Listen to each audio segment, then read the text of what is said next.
The tighter you hold on to things, the more you're pushing them away. Whether it's a person, it's money, it's an idea. If you are like, oh my God, I have to hold on to this because there's just no way I'm gonna ever get it again. There's no way I'm gonna deserve this. Like that is you're actually like not aligning yourself to that, and you're not aligning yourself to you being worthy of that.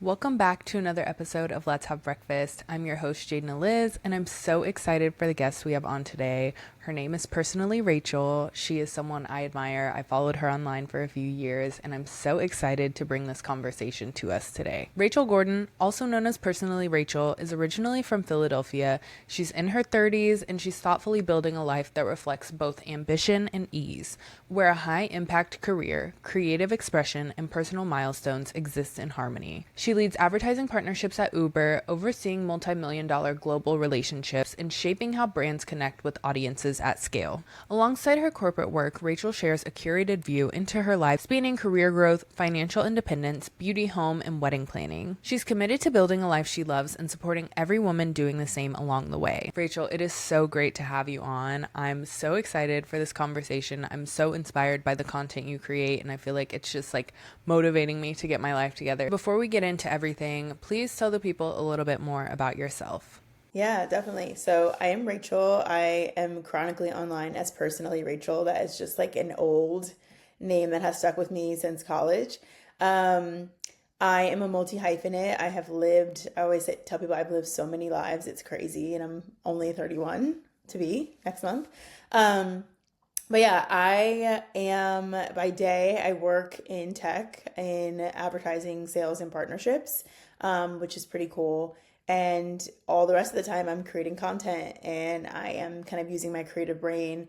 I like to say, I was like thinking about, how to sum myself up. And like my kind of motto, I guess, is well paid and plugged. Like everything I do kind of fits under that umbrella. Um, and yeah, my life is a bit crazy right now in the best way. There's a lot going on, but I just enjoy connecting with people that are like-minded, really ambitious women that are career driven but also creatively driven. Um, and I think in my 30s, I'm really focused on just getting back in my body and taking the front seat of my life versus, coasting. So it's a little long-winded, but that's a little bit about me. That's amazing. Totally resonates with me, and I feel like resonates with a lot of people as well. But before we dive into some of the other things, I'm very curious to know more about your business. It's funny because I feel like I've been doing this for so long just because of how many lives I've lived. So I actually, let's see, back in college, I had a blog, like an actual blog, like a .com, personallyrachel.com, and that's where it started. And I was, again, just super ambitious. I had the world in front of me. I went to school in New York City. And so it was mainly a fashion blog. I was also starting at that time my creative agency, which was called Personally Rachel Group. So you can see a theme here. And it like stuck. I was planning events for people. I was like creating brands and consulting. And that was really, I would say, my first foray into creating at all. And it was literally a .com. It was Tumblr. It was, I think Instagram was just kind of picking up. So it was sharing on Instagram and Facebook. And it was great. I loved it. And as the saying goes, after some time, I realized I was girl bossing a little too close to the sun.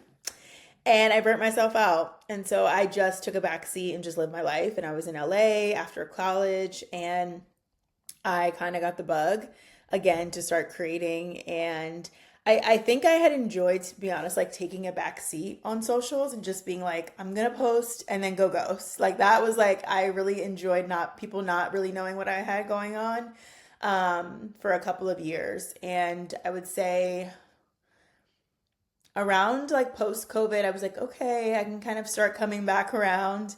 And I guess it's been what, like 2.5 years where I've really been intentional about the platform, and probably just one full year where I'm like, okay, I'm going to make something of this and just reach the girls that I want to reach and find people that are like me. So, It's been an up and down journey, but now I feel like I'm enjoying it and kind of finding the balance, trying to find the balance, and just in a different space in my life. So it's pretty cool. Wow.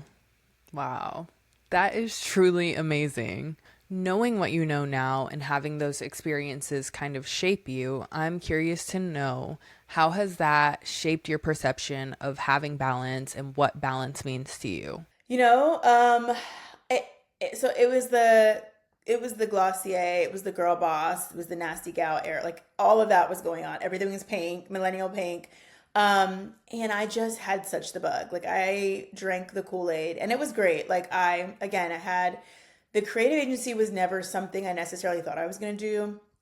It really started on my college campus. I was just like killing it with the blog, and I was kind of known for that. I was known for kind of like making sure, me and my friends, like they're just the stylish, like black girls, like we loved that.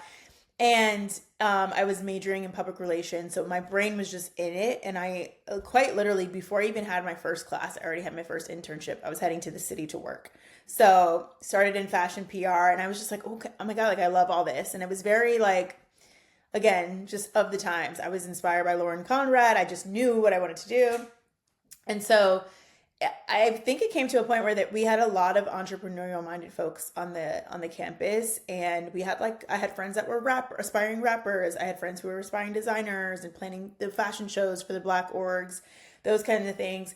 And I just found myself like giving people free advice and like, no, you should do this, or no, you should call it this, and you could do this, and look how cool this could be. And it started just like developing into something. And because my blog was already called Personally Rachel, like people were just calling me PRG. My last name was G. So they were like, okay, PRG, like PR girl. It kind of like all just came together organically, which was crazy. And so I was like, okay, my agency's PRG. I'm going to start charging people for my ideas. And I literally started getting clients from the college campus. So there was like a private chef and he wanted to like do these really big parties. I when I tell you, I have two like stories that just stick out in that time that like I just it doesn't seem real. One is my really good friend in college. She's actually an amazing DJ slash artist producer now, Nyla Simone. She's based out of New York City still. You guys should check her out. But she got her start at the radio station at St. John's. And, we were just talking, whatever. And I think I tweeted Wale because he had just dropped, I think it was the album About Nothing. I can't remember. And I was like, you should come to St. John's and host a cypher. We have so many rappers here. He tweeted me back that night. And later that night, like I'm not kidding, 9 p.m., pulled up to the campus in a tour bus. And we literally held a cypher. Nyla, my friend, hosted it. She was like a media radio personality. And it was a unsanctioned event on St. John's. We had like, I'm not kidding, hundreds of students show up, at least 50 students in the cypher trying to rap, hosted by Wale and my friend Nyla. It was so insane. The campus police would like shut it down after. It was so insane, but that was my first like, oh my God, I have such good ideas. And he actually went and toured college campuses after that, doing something similar. So crazy. Crazy. And then another one is, like I said, I had a client who was a chef. His friend actually went to my school. He didn't go to my school, but he was like, I was, a chef. I'm trying to get him into these jobs. Long story short, again, crazy. Somehow one weekend, I found myself in Miami in the middle after finals, and we were the chef for a private YG party in Miami. And I walked in that party and I was like, I cannot, I'm like sitting at the table with DJ Mustard. I just like could not wrap my mind around it. And, we plugged him in and it was just so cool. So those were the kind of experiences I was having. And so that gave me like the motivation, like, oh my God, I want to do this and go out on my own. So I had a very successful agency, I think for a total of 7 to 8 years. I also at the same time was planning with two co-founders of mine a women's conference. It was called Network to Net Worth, and we toured 6 cities. I think we served almost a total of like 1,000 women, providing them resources, speakers. Again, this was like the era of like peak conferences and just everyone wanted to gather. Yeah, and so it was amazing. We did LA, we did Philly, we did New York, we did all over, Chicago, Atlanta. We were flying here and there. And we were doing it like scrappy. Like I was in charge of mostly like brand partnerships. And so We definitely got money, but like there was still funds. There were still things we had to do. We couldn't pay anyone, so we had like all volunteers, girls who I'm sure we are still on their resume. And girls will call me and be like, "You are the reason I'm doing what I'm doing now," which is amazing. Yeah, it's like amazing to hear. But we were so scrappy and like just like throwing our own money in the pot. And it was so fulfilling. And then COVID hit and things just like slowed down, died down. But it was what I needed because I literally had worked myself into the hospital at some point because I was just girl bossing too close to the sun. And so COVID was the reset I needed. But that time in my life, like 20, I started college in 2013 to 2020. Basically, I was nonstop, like hustling, and in so many ways, it paid off. But yeah, it was a crazy time. Those are some amazing experiences, and I'm very curious, like knowing what you know now, experiencing what you've experienced, how has that shaped your perception of having balance and what balance means to you? Yeah, I think it's something I'm continuously grappling with, to be honest, because balance looks different depending on the season you're in, right? Like in my singledom, it looked one way, and I could just like rot and I could just go silent, not speak to anyone. And then you're living with a partner, and then you're trying to like build what your future family looks like. So I think I'm like ever evolving in that. But I do think I have boundaries as far as like how much of myself I give to anything. I think no one thing is worth your everything when it comes to career, whether it's entrepreneurial or corporate. And so I'm being very careful. I'm also the well part of my well paid and plugged is wellness, and I think I'm really being intentional about taking care of myself. I think as black women we don't do that. We're not encouraged to do that. We're not encouraged to speak about it. So I'm very outspoken about like the things mentally that I have to battle to find that balance, and it's been a journey. I'll say like not all sunshine and rainbows, but I just think for me, it just starts with like, how am I feeling and can I handle what's going on around me? And if I can't, I should take a step back. And you know what it is? It's removing the guilt and shame from that. And I think again, we come from that girl boss era where it was like hustle, you have to grind, you're never gonna get it. And like to an extent, some of that is definitely true. And I'm sure we're all sick of the Emma Grede conversations right now, but it feels very aligned to that. Um, but there's guilt and shame also, I think, from our generation around taking rest, around slowing down, removing things off your plate. And I'm just like, I've deprogrammed myself from that. I refuse because my partner he'll tell me, he's like, you're going to make yourself sick, and I'm not going to accept that. And so, and I've done it before, like I've ended up in the hospital from working too hard. So I'm just very careful, and I think removing the shame and guilt is where it starts. I absolutely love that. And you spoke a little bit about wellness. As someone who really values wellness, I'm wondering what some of your habits or rituals are that you kind of implement every day or on a regular basis that help keep you grounded amidst everything going on at once. The first I will say is just like getting outside. Right now I'm doing the 15K steps a day challenge. I'm gonna have to walk at night because I just my day had got away from me today.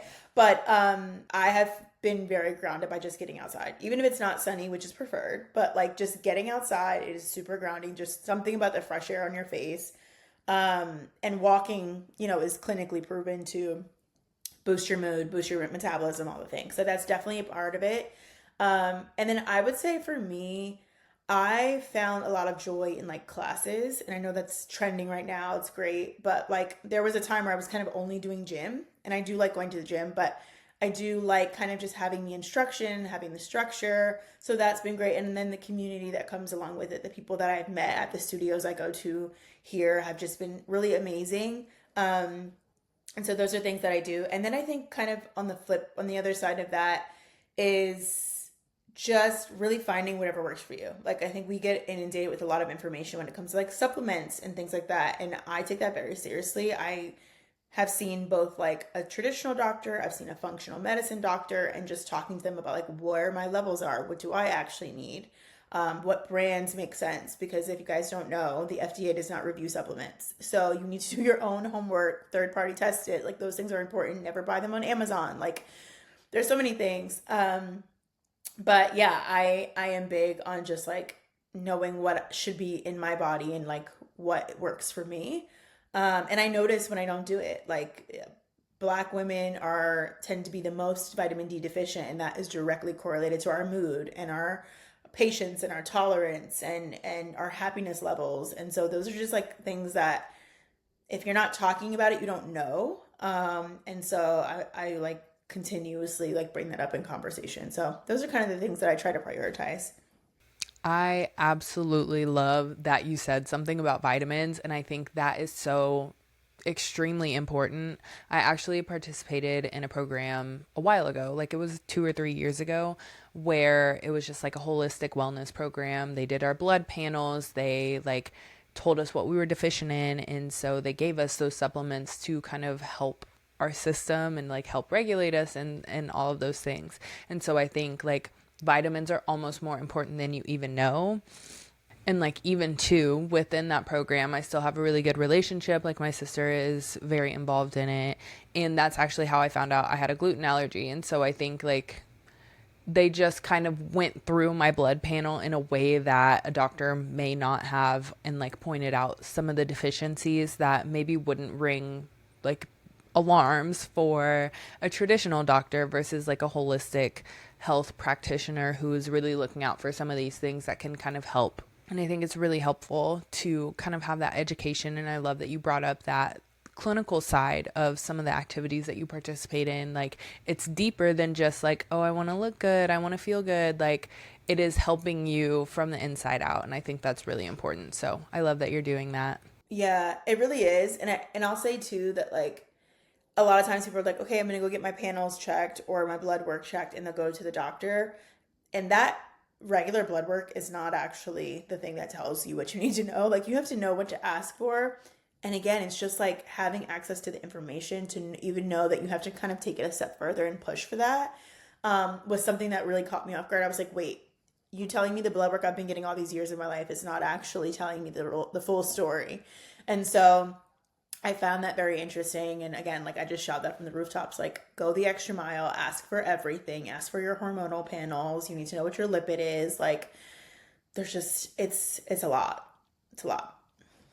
Also love that you are striving for 15K steps a day. That I like really need to get outside a lot more because walking is so beneficial. Yeah. It definitely helps just clear your mind too. It's great. And then it's a great thing to like, in the mornings I try to walk with, my man with like some coffee, and then like in the evenings I can meet up with a girlfriend. So it's just nice like community opportunity as well. So it's I love it. So I want to switch gears here a little bit and touch more on your career. I was first introduced to your content by you talking about ambitious black women working in corporate and kind of tips and tricks to attack the corporate world. So what do you feel like is one tip you wish you knew sooner that you feel like in hindsight would have been really helpful to know as you were entering the corporate workforce? That is such a loaded question because I could probably go on and on for hours. And I honestly, I'm not kidding. I think I learn something new every day. Like, unfortunately.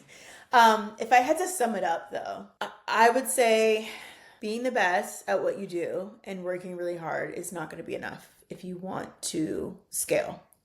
Scale in terms of position, salary, like those things are not enough. There's so many other elements to it that I don't think I was prepared for when I had my first job. Like my first job, I literally was making like $31,000, and on my lunch break, I would go in the car and cry and call my mom. Like I was like, I hate it, I can't.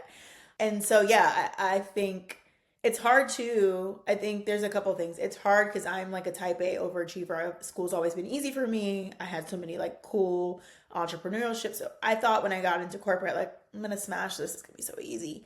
And in some ways it was, but like the political, the game, the optics, like all these things that really no one prepares you for, uh, yeah, threw me, and it really made me question myself. And so I think in a world in which we're already primed to know that we have to work 5 times harder to get the same, primed to know that we're being perceived differently, I think it's a disservice to not prepare young black women in the workforce to know that like you doing well and working hard is just not going to be enough. It prompts like an identity crisis of sorts because it's like, wait, did I not do as well as I thought I was doing? Did I not make them as much money as I thought I was making them? Did I not, did I not hit all the things they told me to hit? And I think it's also really important to just like take that stuff with a grain of salt to know like one, it's a game.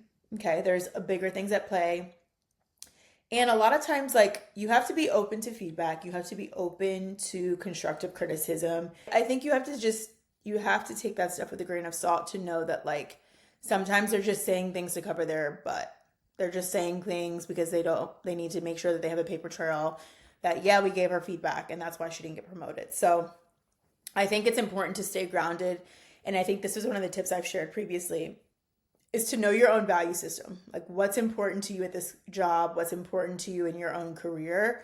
Because if you only hold yourself to the standards of your employer, they're never going to really satisfy you because that's not their job. Their job is to keep you in line, keep you in check, and have you do their bidding. And so I just think it's important to just have your own set of values and ranking system for what actually matters for you. And you have to have the courage to know when to leave. And I think especially in a market like this, it's really tough because, that's a security blanket and everyone's telling you there are no jobs out there, no one's hiring, everyone's being laid off. And so obviously weigh the balance, be smart about it, don't quit without a backup plan, all these things. But like, you're not doing yourself any favors by staying somewhere too long, right? And you're quite literally undervaluing yourself, and the employers know that. So, Oh, exactly. Yeah, because when you sit in that kind of comfort and you don't continue to work on yourself or build your skills further, ultimately it's not worth it in the end to just like stay there for the sake of comfort or whatever when you could be advancing your career or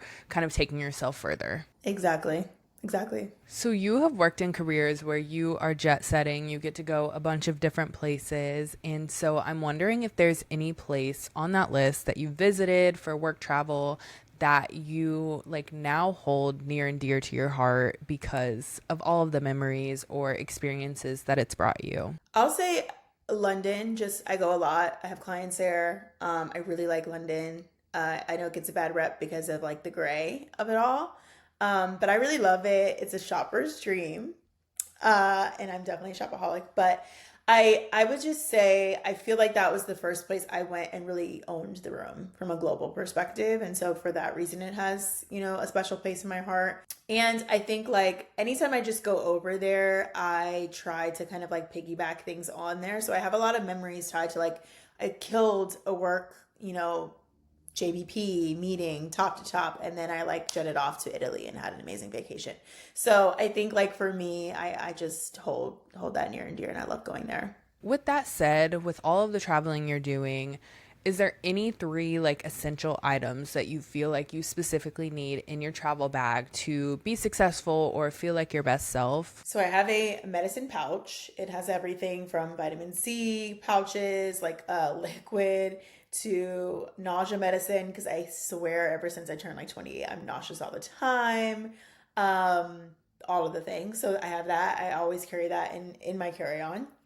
I will always take just like my makeup essentials. I try not to take like a huge bag of anything. So it's probably 5, 6 products and 2 brushes or something.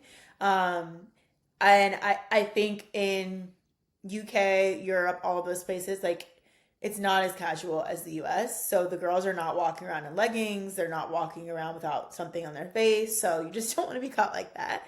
Um, and then, yeah, to that point, I would say just like lots of tailored trousers and like button ups. Like I dress when I'm out there. I will like wear my athleisure if I go to take a Pilates class or I go on my morning walk, but I change. The girls do not walk around in leggings all day. Like they wear leggings for the class and then they change.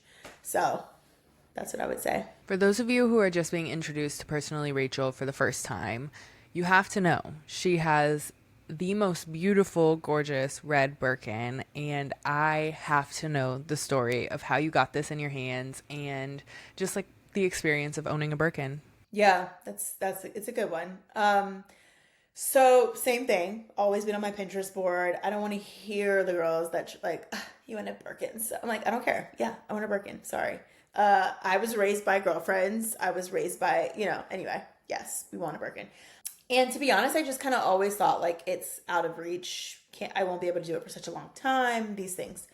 And so I just started, like, I'm a big visual person. I just started to look online at the pre-loved market and just like see what they were going for. And like initially when I looked, I was looking at like 25s and I was looking at like, you know, the blacks, the grays and things like that. And I was like, oh my God, I can never afford this. It's like $45,000. There's no way. So I kind of got discouraged. And then I just like started looking and I was like, I'm just going to save things. I'm just going to save them. I have no intention of buying them. I will save them.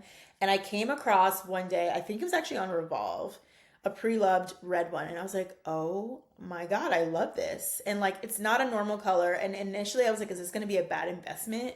And it was way out of my budget. I think it was like 25,000 still. But I was like, I actually love this. So I started to look on other sites, saving them. And eventually I came across a couple that were red or like red adjacent, and they were like decently priced. And I was like, okay, saved it again, had no intention. And I had gotten engaged in January of 2024. Yeah, 25, right? I think so. I was like, okay, I want the dream wedding. All my money is going to be going to this wedding. I want one more like hoorah of something for me, even though the wedding is for me. But I want something for me that I can look at, that I can like, okay, I did it. And I had just like, I had saved so much money. We had just bought a house a couple months before. So like there was just so many things to celebrate. Again, expensive things, but like I just am a big like you have to reward yourself.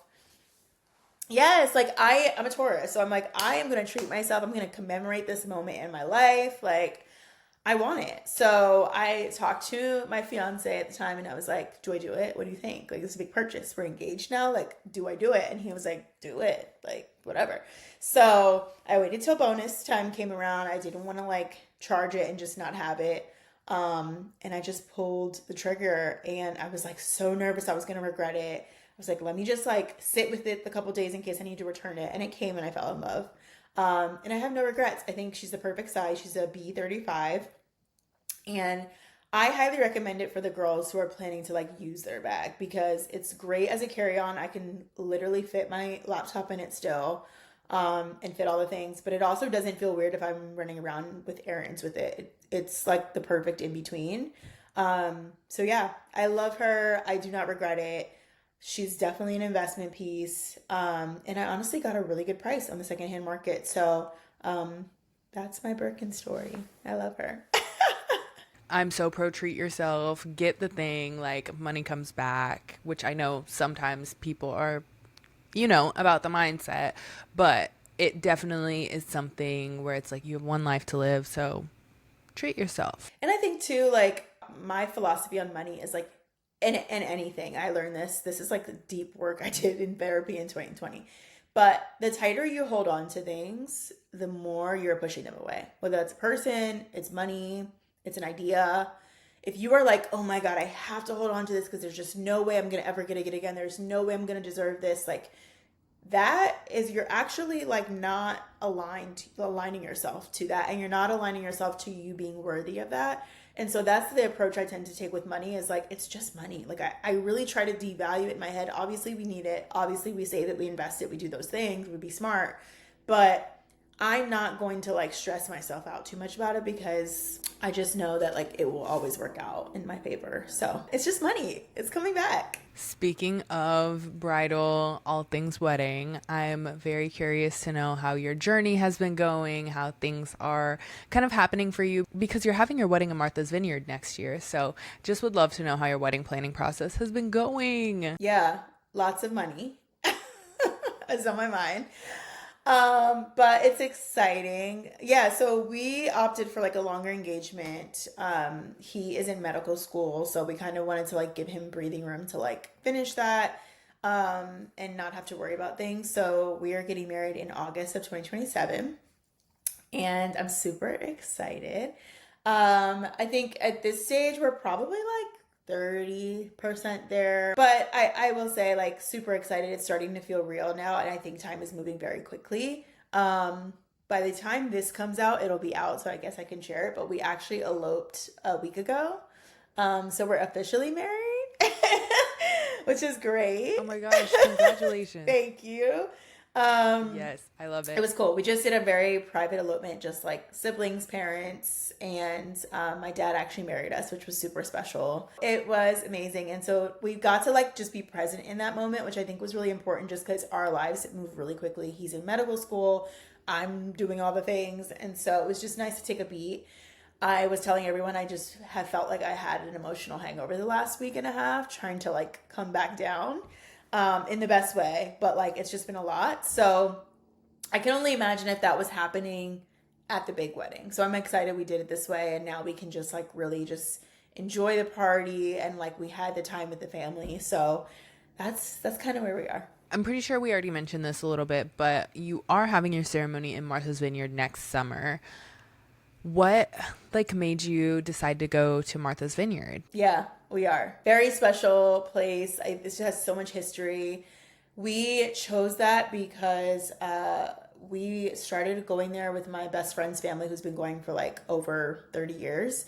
And the first year we were dating, we went in August, and we've just been going back ever since. So it's like become a part of our relationship to go every year. We've just found so much peace there and just community and all the things. So it's going to be really special for all of our family and friends to experience it with us. I also think like we don't celebrate marriage enough for like what it is. Like it's such a huge commitment. It's such an amazing thing to find your person.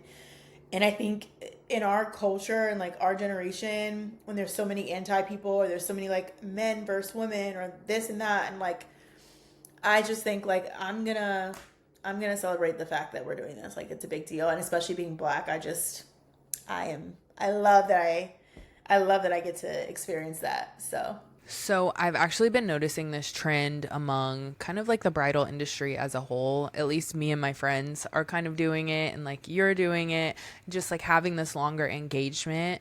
What do you feel like you have an opinion on whether it's like better to have a longer engagement, or just like how you kind of went about deciding that? I think more time's good for a lot of reasons. I don't think necessarily for me I've necessarily enjoyed more with the time. I think now I'm trying to be more intentional because it's kind of similar to what you said earlier. Like I'm also being very cognizant that like this is a big moment in my life, but not really for everyone else. So I'm like I've been trying to like be out the way. Like I don't really want to bring it up. I let my friends bring it up. And now we're getting to the point where like that's gonna have to change. But like it's a weird, I don't know if you've experienced this. To me, it's a very weird feeling to be in your bridal era because it feels like everything has to be about you. But then it's just like, there's a guilt with that. There's like a shyness. I don't know. I'm like, I don't want to put this on anybody else. So I'm trying to embrace it more so I can really enjoy it. But I think to date, I've just been like playing the background with it, to be honest.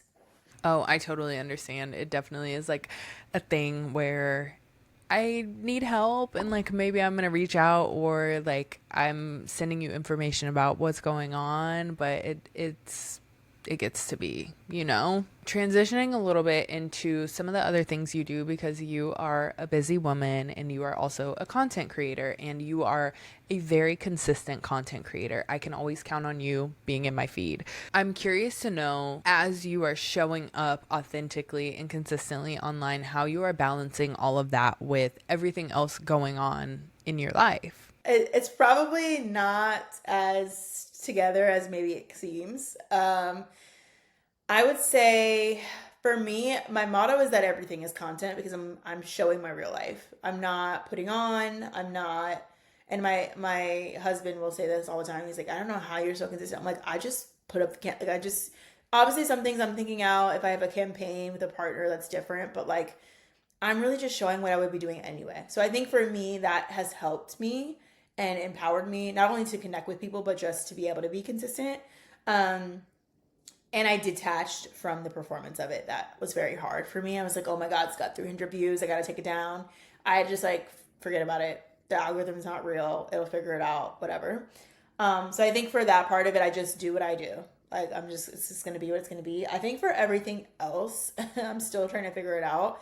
I will say my number one thing for that, if you're juggling a lot, is like pay attention to your body, pay attention to your mind, your state of mind, and speak to your doctor. Like if it's feeling not normal, it's probably not normal. I struggle really really bad with PMDD, And that takes me out 10 to 14 days of the month, which is insane. That is the majority of the month. And it really will put me down, like to the point where I don't want to get out of bed. I don't want to see anyone. It's like I'm not answering text messages. And, I'm trying to figure it out now. I literally went to the doctor yesterday and just seeing what will work for me. But that's my biggest thing is like, do not accept burnout. Do not accept overextending yourself as the norm. Like, figure out what's going to help. And be vocal about it to the people around you that will be supportive. So that's literally what I'm trying to do now. Because I'm feeling like, okay, there's a lot happening.